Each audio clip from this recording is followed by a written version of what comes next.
subduing nuclear threats from the United States.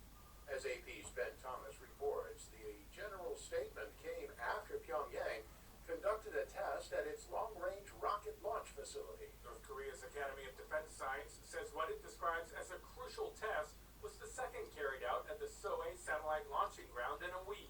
Separately, the chief of the Army's General Staff states North Korea has built up tremendous power, and the findings will be used to develop new weapons to allow the country to definitely and reliably counter U.S. nuclear threats. Analysts see the statements as an indication the tests likely involve technologies to improve intercontinental ballistic missiles that could potentially reach the U.S. North Korea has been trying to pressure the Trump administration for major concessions as Kim Jong-un's end-of-year deadline for nuclear negotiations approaches. Ben Thomas, Washington. Specialist teams were due to return to New Zealand's volcanic White Island Sunday to resume a land search for the bodies of 2 victims of an eruption, which has now claimed 17 lives.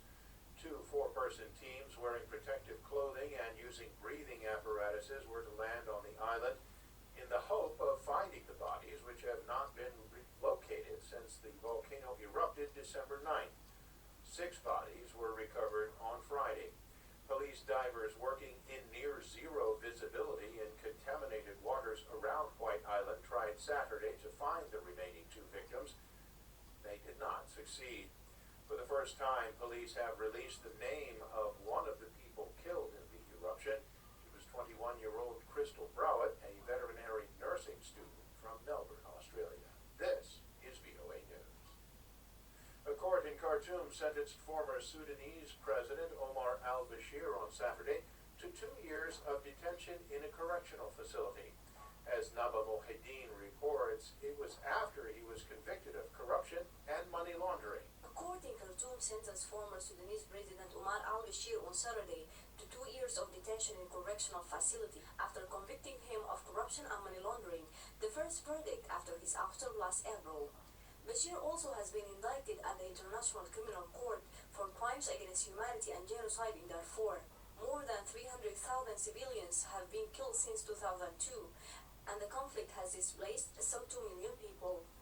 The verdict is the first in a series of ongoing trials against Bashir, and the first by the transitional government that has ruled the country since his removal. Naba Mohedin for VOAnews, Khartoum.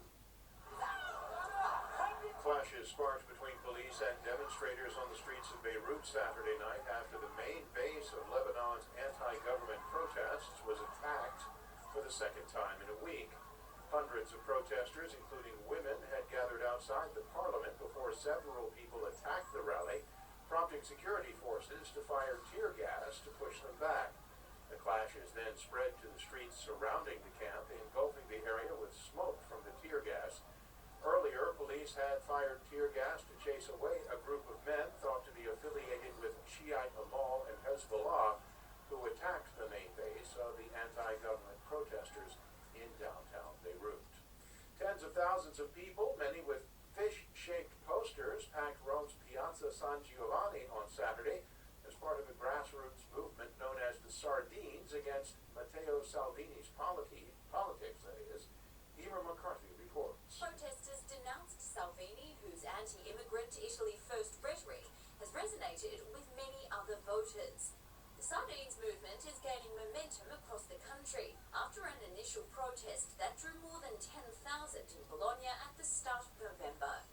Salvini has dragged the League from the edge of extinction to become Italy's largest party in just 6 years, prompting an uncompromising line on law and order, and promising big tax cuts in defiance of European Union budget rules. Critics say he promotes hatred with his social media attacks on marginalised groups like illegal immigrants, but his message has resonated with many in a country that has still not recovered from the financial crisis of a decade ago. And at the annual Army-Navy football game with President Donald Trump watching, the Navy midshipmen defeated the Black Knights of Army 31-7. I'm David Byrd, VOA